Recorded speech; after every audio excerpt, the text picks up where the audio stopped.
지난번에 이야기를 했듯이 빌립보서는 기쁨의 서신이라고 불립니다. 그리고 우리가 몇 주째 살펴보고 있는 것처럼 이 본문 말씀은 많은 목사님들에 의해 조의로 소개되곤 합니다. 조의가 무엇이냐면 예수님이 가르치신 두 가지 대계명을 세 개의 명령으로 이해하는 것입니다. 마태복음 22장에 예수님의 두 가지 대계명이 나옵니다. 하나님 사랑, 이웃 사랑. 하나님은 어떻게 사랑하냐면 마음을 다하고 뜻을 다하고 힘을 다하여 내 하나님 여호와를 사랑하라라고 했던 신명기의 말씀대로 사랑하라는 것이고, 그리고 이웃을 사랑할 때는 내 몸과 같이 나 자신과 같이 사랑하라라고 하셨는데, 이 나 자신과 같이 사랑한다라는 말에서 조이는 나 자신도 사랑해야 된다. 나 자신을 사랑하지 못하면 내 이웃도 사랑할 수가 없다라고 해서 하나님 사랑, 이웃 사랑, 나 사랑, 이 세 가지가 바로 예수님의 명령이다. 이것이 바로 조의예요. 우리가 빌립보서를 계속 살펴보겠지만 빌립보서는 계속 기쁨에 대해 말하면서 동시에 하나님 사랑과 이웃 사랑에 대해 이야기하는 것을 알 수 있습니다. 여기서 우리가 알 수 있는 사실은 예수님을 첫째로, 이웃을 둘째로, 나 자신을 셋째로 둘 때 참된 기쁨이 있다는 것입니다. 그래서 조의예요. Jesus first, 예수님을 첫째로, others second, 내 이웃을 둘째로, you third, 너 자신을 셋째로 둘 때 우리에게는 조의, 참된 기쁨이 있다. 그렇다면 예수님과 이웃을 사랑하는 것이 어떻게 우리에게 기쁨이 되느냐? 먼저 이따가 자세히 살펴보겠지만 바울은 주와 함께 있는 것을 갈망했습니다. 특별히 짐 엘리엇과 C.S. 루이스는 우리에게 이렇게 말합니다. 영원한 것을 얻기 위해 영원하지 않은 것을 버리는 자는 결코 바보가 아니다. 하나님과 다른 모든 것을 가진 사람은 하나님만 가진 사람보다 더 많이 가진 것이 아니다. 영원한 것, 그리고 하나님을 소유하는 것이 그 외의 모든 것을 소유하는 것보다 즐거운 일입니다. 그렇기 때문에 하나님을 소유할 때 우리는 참된 만족과 유익을 누리게 됩니다. 하지만 요즘 보면 하나님은 사랑하지만 교회와 이웃을 사랑하지 않는 사람들이 늘어나고 있습니다. 그래서 나보다 남을 먼저 생각하라는 말을 들으면 불합리하다고 생각하기도 합니다. 나 자신 사랑하기도 바쁜데 어떻게 다른 사람을 사랑할 수 있냐는 겁니다. 하지만 이웃사랑 또한 우리에게 기쁨이 됩니다. 백범 김구 선생님의 말 중에 이런 말이 있습니다. 지옥을 만드는 방법은 간단하다. 가까이 있는 사람을 미워하면 된다. 천국을 만드는 방법도 간단하다. 가까이 있는 사람을 사랑하면 된다. 여기서 말하는 이치가 굉장히 통찰력이 있습니다. 가까이 있는 사람을 사랑한다면 우리 주변에는 우리가 사랑하는 사람들만 가득한 천국과 같은 삶이 될 것입니다. 왜? 내 옆에 있는 사람을 내가 미워하게 두지 않는 거예요. 내 옆에 그 누가 오더라도 사랑한다면 내 주변은 내가 사랑하는 사람들로 가득 찰 수밖에 없다는 것이에요. 그런데 많은 사람들이 이러한 이치를 깨닫지 못합니다. 우리 주변에 우리가 싫어하는 사람들만 있다고 가정해 봅시다. 얼마나 끔찍한 삶입니까? 내 주변에 있는 모든 사람들을 다 싫어한다고 생각을 해봐요. 학교에 가고 회사에 가고 집에 가고 어디를 가든 싫어하는 사람들만 만나게 되는 거예요. 그러면 그 삶이 바로 지옥이라는 것입니다. 그런데 많은 사람들이 내 옆에 있는 사람들을 미워하고 혐오하고 싫어하는 것을 볼 수 있습니다. 인터넷 댓글을 좀만 찾아서 읽어보아도 지금 이 시대가 얼마나 미움과 혐오로 물들어 있는지를 손쉽게 찾아볼 수 있습니다. 그렇다면 누군가를 미워하는 것이 우리에게 도움이 되느냐? 전혀 그렇지 않습니다. KBS에 따르면 대한민국의 청년 우울증이 10년 사이 3배가 넘게 되었다고 합니다. 2014년 11만 2,573명이던 청년기 우울증 환자의 숫자가 2023년 36만 5,603명이 되었습니다. 자살률도 마찬가지입니다. 지난 금요 예배 때 다루었지만 IMF 때만 해도 자살하는 사람이 10만 명에 20명이 채 되지 않았는데 지금은 10만 명당 30명 가까이 자살하고 있다는 거예요. 과학이 발전하면 더 행복해질 것 같은데 SNS가 발전해서 서로를 알아가면 알아갈수록 행복해질 것 같은데 그렇지 않다는 거예요. 저는 지금 요 3년 사이가 정말 걱정이 됩니다. 지금 청년 자살 숫자가 2023년까지밖에 통계가 나오지 않았는데 2024년, 25년, 2026년에는 얼마나 자살했을지 걱정이 돼요. 지금 이렇게 혐오와 미움이 팽배한 시대가 없어요. 인터넷 어디를 가든 서로를 미워하고 혐오합니다. 특별히 정치를 가지고. 심지어 사랑을 말해야 되는 교회에서도 정치로 서로를 미워하고 있지 않습니까? 그런 세대로 조금씩 변해가고 있는 거예요. 서로를 미워하는 세대로, 서로를 혐오하는 세대로 바뀌어가고 있습니다. 그러니까 점점점 사람들이 삭막해지고 살기 싫어지고 우울해진다는 것입니다. 하지만 반대로 우리가 누군가를 사랑할 때 하나님께서 우리에게 기쁨을 주십니다. 그래서 C.S. 루이스는 우리에게 이렇게 말합니다. 이웃을 자신처럼 사랑하는 법을 진정으로 배웠을 때 그들은 비로소 자신을 이웃처럼 사랑하도록 허락받을 것이다. 누군가를 사랑할 줄 알아야만 우리는 우리 스스로를 사랑할 줄 알게 됩니다. 그래서 우리가 나보다 남을 낮게 여길 때 우리가 우리의 이웃을 사랑하듯 나 자신을 사랑할 수 있게 된다는 것입니다. 그래서 많은 사람들이 조의 얘기를 엄청 많이 합니다. 특히 외국에서.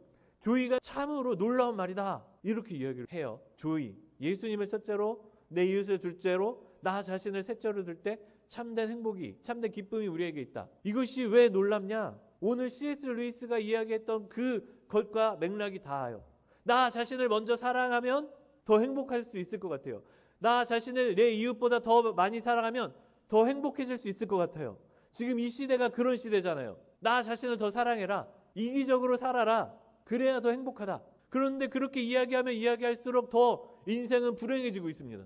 그런데 C.S. 루이스가 무엇이라고 이야기를 하냐면 나 자신을 정말 잘 사랑하려면 내 이웃을 사랑해야 된다. 그러니까 조의에서도 내 이웃을 먼저 사랑을 해야 참된 기쁨이 온다. 나 자신을 사랑할 수 있다. 이렇게 이야기하는 거예요.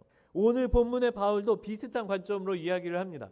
내가 다시 너희와 같이 있으므로 그리스도 예수 안에서 너희 자랑이 나로 말미암아 풍성하게 하려 함이라. 여기서 바울은 바울 자신으로 말미암아 빌립보 성도들의 자랑이 예수 안에서 풍성하게 되는 것을 원했습니다. 왜냐하면 우리가 이웃을 사랑하여 그들을 도울 수 있을 때 하나님이 주시는 기쁨이 샘솟기 때문입니다. 그래서 이번 주에는 내 이웃을 나 자신처럼 사랑하는 것, 그리고 나보다 남을 낮게 여기는 것에 대해서 살펴보려고 합니다. 바울도 빌립보 성도들을 위하여 섬겼을 때 하나님이 주시는 기쁨으로 가득했던 것처럼 여기 계시는 성도님들께서도 내 옆에 있는 사람을 사랑함으로 말미암아 하나님이 주시는 그 기쁨이 넘치시기를 소망합니다. 첫째로 내 생각을 내려놓을 수 있어야 합니다. 교회에서 가장 무서운 사람들이라는 글이 있습니다. 그 글 중에는 이런 글이 있습니다. 크고 건강한 교회를 다니는 성도가 무섭습니다. 그분의 말투에는 작고 별 볼 일 없는 교회를 다니는 사람들에 대한 우월감이 넘쳐납니다. 제가 외국에 있는 한인교회를 꽤 여러 곳 섬겼지 않습니까? 한인교회에는 한인교회 특유의 고민이 있습니다. 특히나 주변에 다른 한인교회가 없고 한국에서 유입되는 성도가 많으면 그 교회는 새로 온 사람들로 인해 고민이 생겨납니다. 그 중에 하나는 한국에서 자기가 다니던 교회에 자부심이 넘치는 사람들 때문에 생깁니다. 자기는 좋은 교회, 유명한 교회, 대형 교회 다니다 왔다는 것입니다. 특별히 다른 교회를 한 번도 경험해보지 못한 성도가 처음 교회를 옮겼을 때 우리 교회는 이랬는데 내가 원래 다니던 교회는 이러지 않았는데 지금 이 교회는 왜 그러느냐, 이런 생각을 품는다는 것입니다. 지금 다니는 이 교회가 마음에 들지 않는다는 거예요. 그리고 자기가 다니던 교회를 기준으로 지금 다니는 교회를 평가하기 시작합니다. 예배 순서가 마음에 들지 않는다. 특송 끝나고 박수를 치는 게 마음에 들지 않는다. 하나님만 박수를 받을 수 있는 분인데 어떻게 사람에게 박수를 치느냐? 말도 안 된다. 이거는 하나님을 예배하는 예배가 아니라 사람을 예배하는 예배다. 또 반대로 박수를 안 치는 게 마음에 들지 않는다. 우리가 박수를 치는 게 사람에게 박수를 치는 게 아니지 않느냐? 찬양 선곡이 마음에 들지 않는다. 찬송가를 많이 했으면 좋겠다. 복음 성가를 많이 했으면 좋겠다. 성경 봉독을 목사가 하는 게 마음에 들지 않는다. 성경 봉독을 성도가 하는 게 마음에 들지 않는다. 자기가 다니던 교회를 기준으로 지금 다니는 교회를 난도질하고 있을 때 저는 그 모습을 보면서 당황할 때가 참 많았어요. 그러면 이미 교회에 오래 계셨던 성도님들은 어떻게 생각을 하느냐? 이렇게 생각을 합니다. 아직 멀었네. 아직도 덜 깨쳤다. 아직도 장성하지 못했다. 성장해야 되는데 아직도 어린아이 믿음이다. 이렇게 생각을 해요. 왜냐?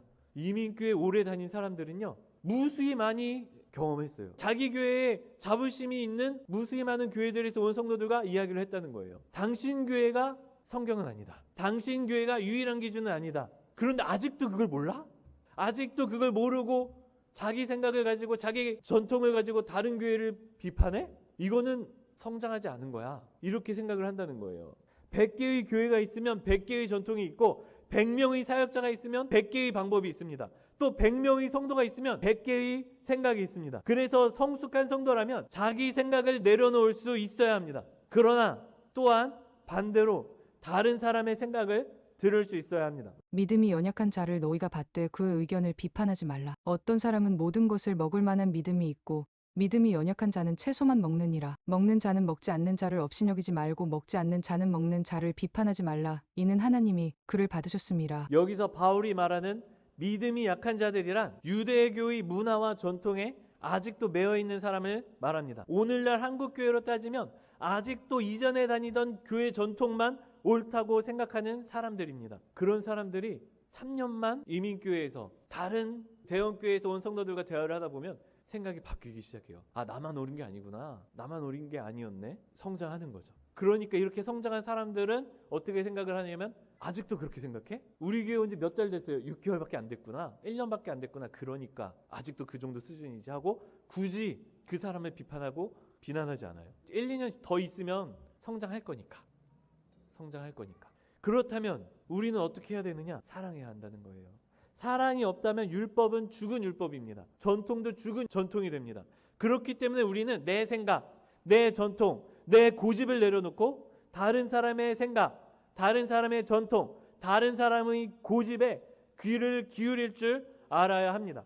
작년에 원로 목사님, 사모님이 보내주신 영상 중에 부흥하는 교회 대 쇠퇴하는 교회라는 영상이 있었습니다.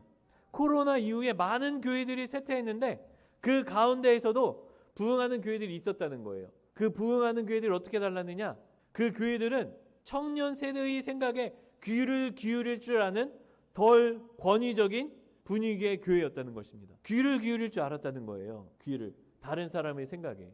우리 교회가 40년 동안 이렇게 해왔으니까 우리 교회만 맞아. 이러면 청년들은 떠난다는 거예요. 그런데 지금 수천 교회를 통계를 내고 직접 가서 만나고 대화를 나누고 살펴보았더니 귀를 기울일 줄 아는 교회들은 코로나 이후에도 부흥하고 있다는 거예요. 그래서 우리 교회는 다른 사람의 생각과 전통, 고집에 귀를 기울이고 함부로 비판하지 않을 수 있기를 소망합니다. 둘째, 내가 원하는 것보다 다른 사람의 유익을 선택해야 합니다. 우리는 많은 경우에 내 유익, 내가 원하는 것을 선택합니다. 그러나 바울은 내 유익이 아니라 다른 사람의 유익을 선택했습니다. 고린도 후서를 보면 우리는 바울이 무엇을 원했는지 알 수 있습니다. 우리가 담대하여 원하는 바는 차라리 몸을 떠나 주와 함께 있는 그것이라. 고린도 후서를 보면 바울은 한때 셋째 하늘에 이끌려 올라가는 독특한 경험을 했던 사도였습니다. 하늘의 영광의 맛을 보았던 사람입니다. 그랬기에 바울은 얼른 몸을 떠나 주님과 함께 있는 것을 갈망했습니다.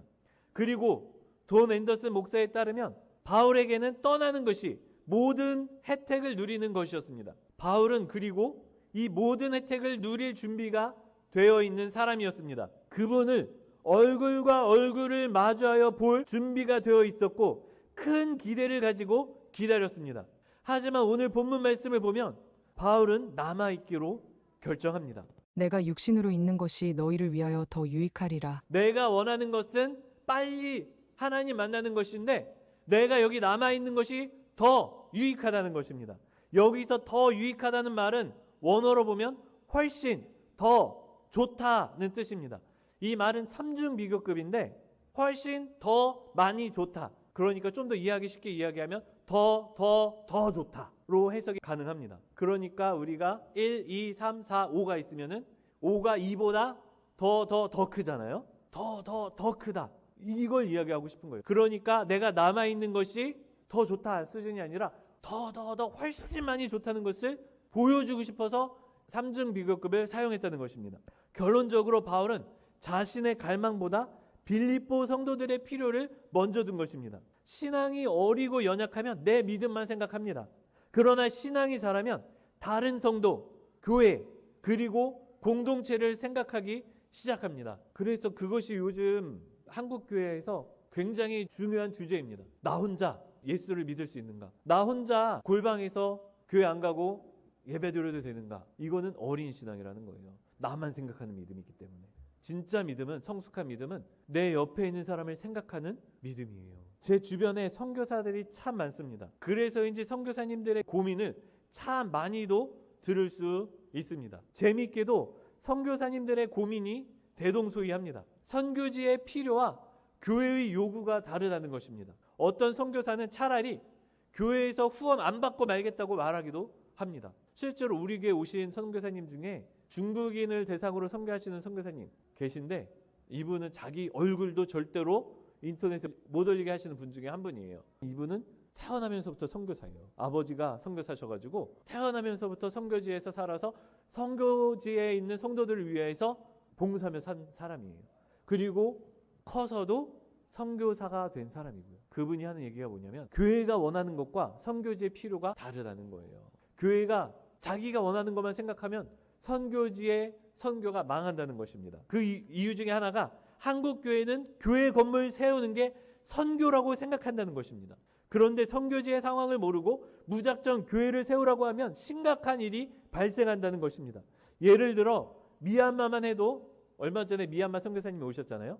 미얀마만 해도 삐까뻔쩍한 교회 건물 하나 세우면 선교사가 제대로 일하고 있다고 생각하는 성도들이 있다는 것입니다.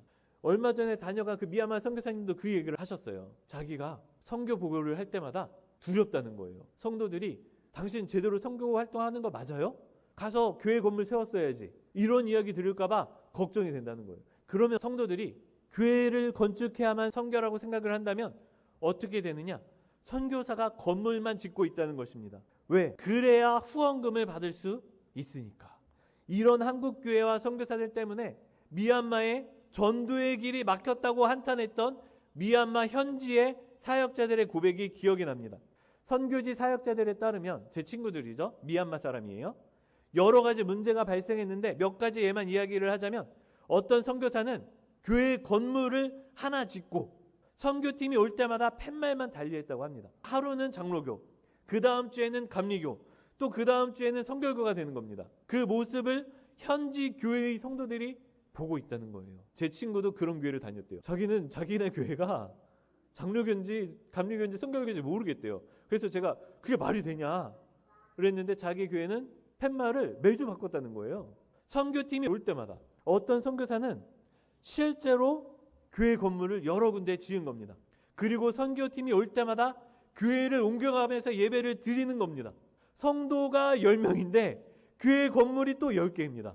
그러면 현지인 성도들은 감리교 선교팀이 온다 그러면 감리교 건물 가서 예배 드리고, 장로교 선교팀이 온다 그러면 장로교 건물 가서 예배를 드리고 있다는 거예요. 저 그 얘기 듣고 진짜 충격받았어요. 선교사가 해야 하는 것은 제자를 삼고 교회 공동체를 세우는 거지 교회 건물을 세우는 게 아닙니다. 그런데 한국 교회는 가시적인 성과를 말하잖아요.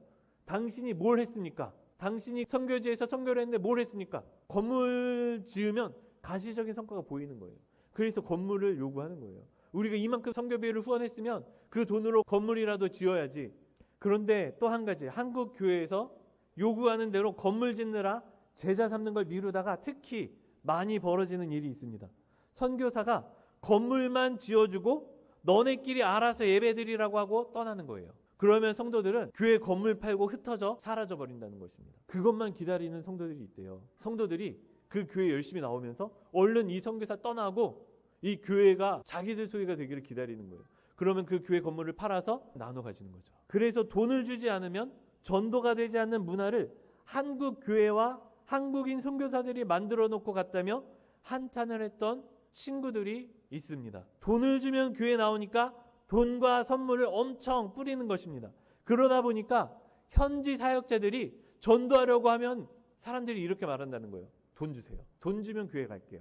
복음을 넣을 수 없게 되어버렸다는 거예요. 여기서 우리는 한 가지를 알아야 합니다. 말씀을 찾아보겠습니다. 내가 살 것과 너희 믿음의 진보와 기쁨을 위하여 너희 무리와 함께 거할 이것을 확실히 아노니. 바울은 자신의 갈망보다 빌립보 성도들의 유익을 선택하는데 그것은 바로 빌립보 성도들의 믿음의 진보였습니다. 우리가 이것을 알아야 되는 거예요. 우리의 갈망보다, 우리가 원하는 것보다 실제로 그 사람의 필요와 유익을 볼 수 있어야 합니다. 우리도 우리의 갈망과 요구가 아니라 상대방의 실제 필요를 알아야 한다는 거예요. 특히나 선교지를 섬길 때 선교지의 실제 필요를 알아야지 우리가 원하는 대로 선교지를 마음대로 바꾸려고 하면 이런 문제가 발생한다는 거예요.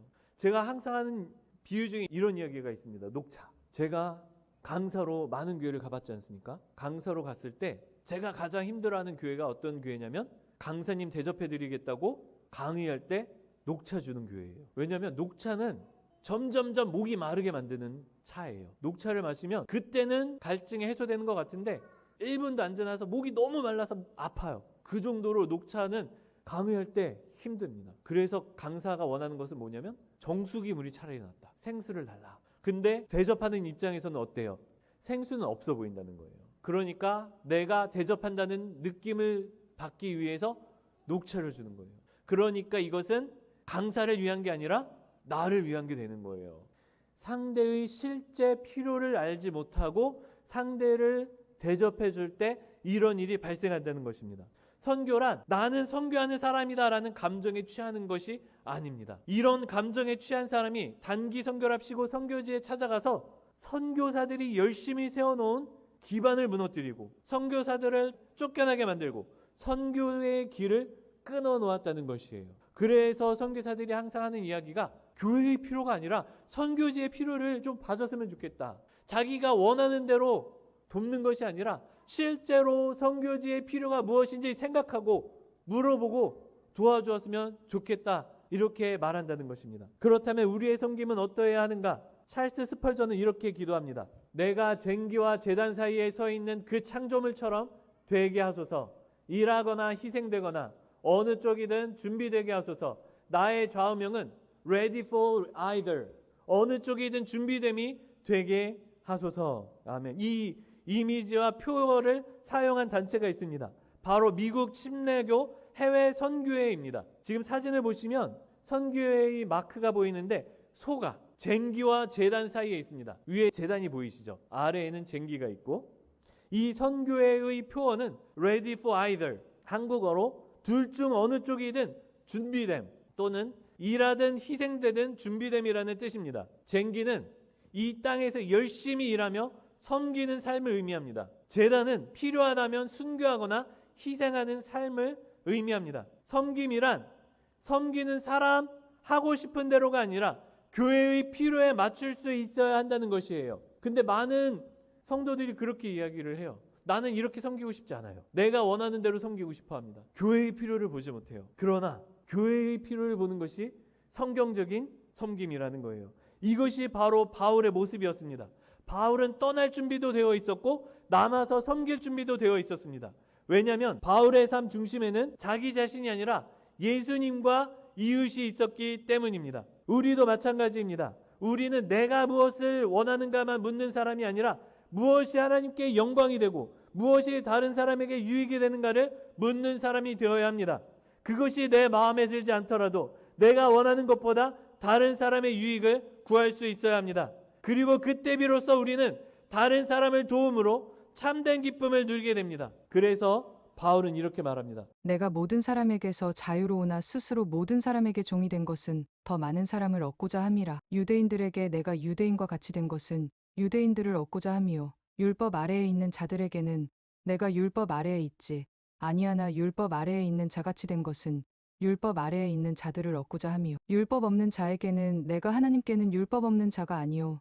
도리어 그리스도의 율법 아래에 있는 자이나 율법 없는 자와 같이 된 것은 율법 없는 자들을 얻고자 함이라. 약한 자들에게 내가 약한 자와 같이 된 것은 약한 자들을 얻고자 함이요. 내가 여러 사람에게 여러 모습이 된 것은 아무쪼록 몇 사람이라도 구원하고자 함이니 내가 복음을 위하여 모든 것을 행함은 복음에 참여하고자 함이라. 나 이런 사람이야. 이것이 아니라 바울은 여러 모양으로 그 사람을 위해서 그 사람을 위한 모습으로 그 사람에게 찾아갔다는 거예요. 내 필요가 아니라 상대방의 필요를 먼저 생각했다는 것입니다. 여기 계시는 성도님들께서는 내 필요가 아니라 상대방의 필요를 먼저 찾는 성도님들 다 되시기를 소망합니다. 말씀을 정리하겠습니다. 우리가 예수님을 첫째로, 이웃을 둘째로, 나 자신을 셋째로 둘 때 우리는 세상이 줄 수 없는 기쁨을 누리게 됩니다. 반대로 내 욕망, 내 만족, 내 성공만 붙들고 살아가면 잠시 즐거울 수는 있어도 참된 기쁨은 누릴 수 없습니다. 그래서 우리는 나보다 남을 먼저 생각해야 합니다. 첫째로 내 생각과 전통을 내려놓아야 합니다. 내가 경험한 것만이 옳다는 영적 우월감을 버리고 상대방의 생각을 들을 수 있어야 합니다. 율법의 완성은 사랑이에요. 둘째로 내가 원하는 것보다 다른 사람의 유익을 선택해야 합니다. 여기 계시는 성도님들께서는 내 생각과 전통을 내려놓고 내가 원하는 것보다 다른 사람의 유익을 선택하시는 동양교회의 모든 성도님들 다 되시기를 소망합니다.